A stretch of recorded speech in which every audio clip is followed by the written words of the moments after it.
Hello students, welcome back to student Shiksha. आज के इस वीडियो में हम फुटप्रिंट्स इस लेसन का क्वेश्चन आंसर डिस्कस करेंगे।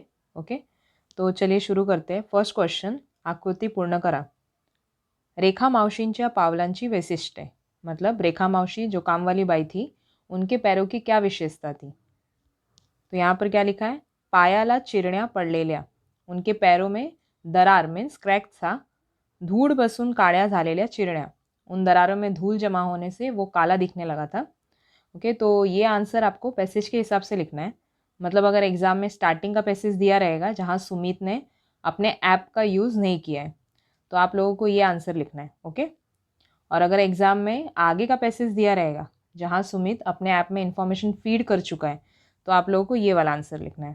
तो यहाँ पर लिखा है चंदेरी पाय, मतलब सिल्वर पैर, और झऱ्याच्या स्फटिक स्वच्छ पाण्यासारखे, मतलब झरने के मोती जैसे स्वच्छ पानी जैसा। ओके, नेक्स्ट क्वेश्चन, पावड़े काकांच्या पावलांची वैशिष्ट्ये, मतलब पावड़े काका के पैरों की विशेषता। क्या लिखा है, लोण्यासारखा गोजीरा गुलाबी तड़वा, मतलब मक्खन जैसा और गुलाबी तलवा, तड़व्याला कुठेही चिरण्या नाहीत और उनके पैरों में कहीं भी क्रैक्स नहीं था। ओके, तो यहाँ पर भी ये आंसर आपको कब लिखना है, जब सुमित ने ऐप यूज़ नहीं किया है। और जब सुमित ऐप में इंफॉर्मेशन फीड कर लेता है तो आप लोगों को पावड़े काका की ये विशेषता लिखनी है। काड़ी कुट्ट पाउल चिन्ह, मतलब उनके पैरों के निशान काले कलर में दिखाई दे रहे थे, और घाणेड़े पाउल ठसे, मतलब गंदे पैर के निशान। ओके, सेकेंड क्वेश्चन, कारणे शोधा। स्नेहल त्रासली, इसका मतलब स्नेहल को गुस्सा आया, कारण स्वच्छतेची भोगती असलेल्या स्नेहलला पुसलेल्या फरशीवर उमटलेले रेखा मावशींच्या पायांचे काळे मळकट ठसे आवडले नव्हते, क्योंकि वो साफ सफाई बहुत पसंद करती थी। कौन? स्नेहल। और उसने देखा कि साफ किए हुए फर्श पे रेखा मावशी के गंदे पैरों के निशान बने थे। एक तरफ से रेखा मावशी फर्श साफ कर रही थी तो दूसरी तरफ से उन्हीं के पैरों से वो फर्श गंदा हो रहा था, तो ये उसको पसंद नहीं आ रहा था। नेक्स्ट, पावड़े काकांचा चेहरा पडला। पावड़े काका उदास हो गए। चेहरा पडला मतलब उदास हो जाना। तो पावड़े काका उदास हो गए कारण फुटप्रिंट्स ॲपवर त्यांची 2 काळी कुट्ट पाऊल चिन्हे उमटली, क्योंकि फुटप्रिंट्स ऐप में उनके पैरों का निशान काला दिखाई दे रहा था। नेक्स्ट, रेखा मावशींची पावलं अधिक सुंदर आहेत, मतलब रेखा मावशी के पैर बहुत सुंदर हैं, कारण रेखा मावशींच्या रोजच्या जगण्यात कार्बन उत्सर्जनाला वाव नाही। मतलब रेखा मावशी के लाइफ में कार्बन एमिशन, कार्बन उत्सर्जन मतलब कार्बन का जो एमिशन होता है, तो उसका कोई रोल नहीं है। मतलब उनकी वजह से एनवायरनमेंट में कोई भी कार्बन रिलीज नहीं होता है। ओके, नेक्स्ट क्वेश्चन, अभिषेकचे बाबा म्हणतात public transport is a must. मतलब अभिषेक के पिताजी ऐसा क्यों बोलते हैं कि public transport is a must, कारण पायांना चिकटलेला कार्बन प्रमाणात ठेवणे गरजेचे आहे, क्योंकि हमारे पैरों में चिपका हुआ जो कार्बन है उसको लिमिट में रखना जरूरी है, उसे बढ़ने नहीं देना चाहिए। ओके, थर्ड क्वेश्चन, उत्तर लिहा। इसमें पहला है, स्नेहल ने केलेला निश्चय। स्नेहल ने क्या डिसाइड किया? कॉलेजला ये जा करण्यासाठी मी आजपासून बसचाच वापर करणार असा निश्चय केला। मतलब कॉलेज आने जाने के लिए मैं आज से बस का ही यूज़ करूँगी। नेक्स्ट, अभिषेक ने केलेला निश्चय। अभिषेक ने क्या डिसाइड किया? मी कॉलेजला जाताना सायकल वापरणार असा निश्चय अभिषेक ने केला, कि मैं कॉलेज जाने के लिए सायकल यूज़ करूँगा।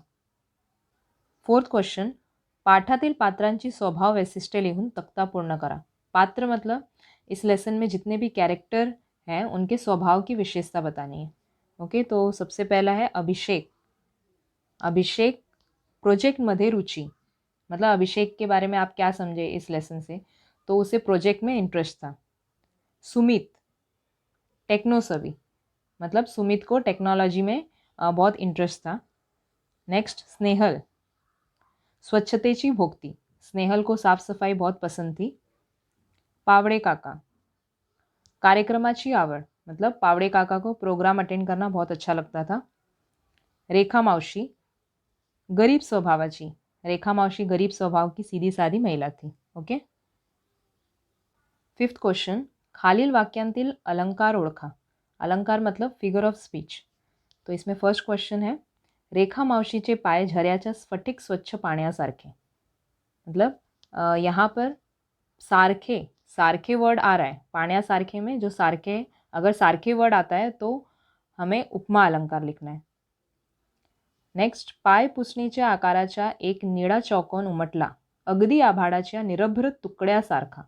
अब टुकड्यासारखा में भी सारखा, सारखा ये वर्ड आया है तो इसीलिए यहाँ पर उपमा अलंकार है. ओके. 6 क्वेश्चन, खालील शब्दांचे प्रचलित मराठी अर्थ लिहा. मतलब नीचे दिए गए वर्ड का पॉपुलर मराठी मीनिंग लिखना है. वर्चुअल रियलिटी, शाब्दिक सत्य, वरवरचे सत्य, मतलब रियल जैसा ये फील होता है लेकिन रियल नहीं होता है. टेक्नोसवी, तंत्रज्ञानाच्या आहारी गेलेले, मतलब जिसको टेक्नोलॉजी में इंटरेस्ट होता है. ओके. नेक्स्ट 7th क्वेश्चन, खालील वाक्यातील विरामचिन्हे शोधून त्यांची नावे लिहा. मावशी तुम्ही राहता कुठं. अभी इस सेंटेंस में टोटल 3 विराम चिन्ह है. फर्स्ट, इसे इंग्लिश में क्या बोलते हैं, डबल इन्वर्टेड कॉमा, और मराठी में दुहेरी अवतरण चिन्ह. नेक्स्ट है कॉमा, इसे मराठी में क्या बोलते हैं, स्वल्प विराम. फिर ये है क्वेश्चन मार्क, और इसको क्या बोलते हैं हम, प्रश्न चिन्ह. ओके. 8th क्वेश्चन, खालील शब्दांच्या जाती ओळखून लिहा. शब्दों की जाति यहाँ पर बतानी है, मतलब वर्ड्स का टाइप बताना है. तो फर्स्ट है स्नेहल. स्नेहल क्या है, नाम. तिचे सर्वनाम, सर्वनाम को इंग्लिश में क्या बोलते हैं, प्रोनाउन.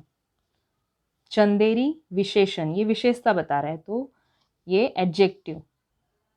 करणे मतलब काम करना, ये क्या है, क्रियापद, इसे इंग्लिश में क्या बोलते हैं, adverb. Okay. Next 9th question, खालील तख्ता पूर्ण करा. अब यहाँ पर एक वचन दिया गया है और इनका हमें अनेक वचन लिखना है. शहर का अनेक वचन शहरे, नदी का नद्या, पाऊल का पावले और डोंगर का डोंगर. ओके.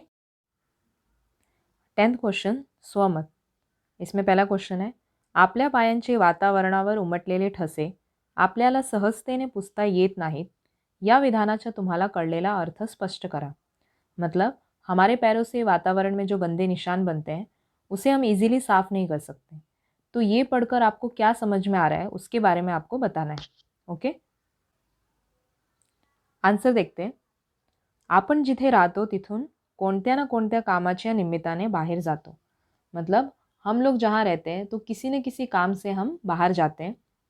कधी पायी जातो तर बहुतेक वेळा खाजगी वाहनाने जातो. कभी पैदल जाते हैं और ज़्यादातर अपने पर्सनल गाड़ी से जाते हैं, for example scooty, bike, car. Okay. त्यावेळी आपल्या पायांना भरपूर कार्बन चिकटलेला असतो. तो उस टाइम हमारे पैरों में बहुत सारा कार्बन चिपक गया होता है. या कार्बनमुळे आपण आजूबाजूचे वातावरण प्रदूषित करीत असतो और इस कार्बन से हम हमारे आसपास का एन्वायरमेंट गंदा करते हैं. म्हणजे आपण ग्लोबल वॉर्मिंगला मदत करीत असतो. मतलब हम ग्लोबल वॉर्मिंग में हेल्प करते हैं. एखादे लहानसे काम करण्यासाठी थोड्याशा अंतरावरही आपण मोटारसाइकिलने जातो. एक कोई छोटा सा काम करने के लिए भी हम थोड़ी दूर भी बाइक से जाते हैं. हे करताना आपण प्रदूषणात भर टाकत असतो और ये करते हुए हम प्रदूषण को और बढ़ाते हैं. लेखक म्हणतात की आपल्या पायांचे वातावरणात उमटलेले ठसे सहजासहजी पुसून टाकणे कठीण आहे. लेखक बोलते हैं कि अपने पैरों के जो गंदे निशान एनवायरनमेंट में बने हैं तो उसे आसानी से क्लीन करना डिफ़िकल्ट है. परंतु झाडे लावून त्याद्वारे आपली मळलेली पावले थोडी उजळ करता येतील याचे भान ठेवायला हवे. लेकिन हम ट्री प्लांटेशन करके हमारे गंदे पैरों को थोड़ा साफ जरूर कर सकते हैं. ये चीज़ हमें ध्यान में रखनी चाहिए. ओके. नेक्स्ट क्वेश्चन, तापानं फळफळली आपली धरती ही स्थिति बदलण्यासाठी उपाय सुचवा. मतलब हमारी धरती का टेम्परेचर बहुत बढ़ गया है, मतलब जो ग्लोबल वार्मिंग हो रहा है, तो ये कंडीशन बदलने के लिए आप क्या करोगे. ओके. तो आंसर देखते हैं. सततच्या वायू प्रदूषणामुळे पर्यावरण प्रदूषित झाले आहे. डेली जो एयर पोल्यूशन हो रहा है उससे हमारा एनवायरनमेंट पोल्यूटेड हो रहा है. कार्बनच्या हवेतील वाढत्या प्रमाणामुळे वातावरण सतत तापते आहे. हवा में कार्बन की क्वांटिटी बढ़ती जा रही है जिससे एनवायरनमेंट का टेम्परेचर बढ़ रहा है. ही घातक परिस्थिती बदलण्यासाठी काही उपाय तत्परतेने योजने आवश्यक आहे. ऐसी डिफ़िकल्ट सिचुएशन को बदलने के लिए हम लोगों को फ़ौरन कुछ उपाय करने होंगे. प्रथम ग्लोबल वॉर्मिंग म्हणजे काय हे समजून घ्यायला हवे, तसेच ते सर्वांना सांगायला हवे. सबसे पहले ग्लोबल वार्मिंग मतलब क्या होता है ये समजना होगा और दुसरों को भी समजाना होगा. शक्यतो आपण सार्वजनिक वाहनांचा उपयोग केला पाहिजे. जहाँ तक हो हमें पब्लिक व्हेकल का ही यूज़ करना चाहिए. थोड्या थोड्या अंतरासाठी सायकलीचा किंवा पायी चालण्याचा पर्याय निवडला पाहिजे. थोड़ी थोड़ी दूर पर जाने के लिए सायकल या पैदल जाने का ऑप्शन चुनना होगा. झाडे लावली पाहिजेत. ट्री प्लांटेशन करना होगा. जेणेकरून वातावरणातलं कार्बन डायऑक्साइड कमी होऊन हवा शुद्ध राहण्यास मदत होईल और जिससे हमारे एनवायरनमेंट में कार्बन डाइऑक्साइड गैस कम होगी और हवा प्योर होने में मदद मिलेगी. ओके, तो यहाँ पर हमारा ये फुटप्रिंट्स का क्वेश्चन आंसर ख़त्म होता है. सो आई होप ये आप लोगों को समझ में आया होगा. आप लोगों को कुछ भी डाउट है तो कमेंट सेक्शन में कमेंट कीजिए. Okay, thank you.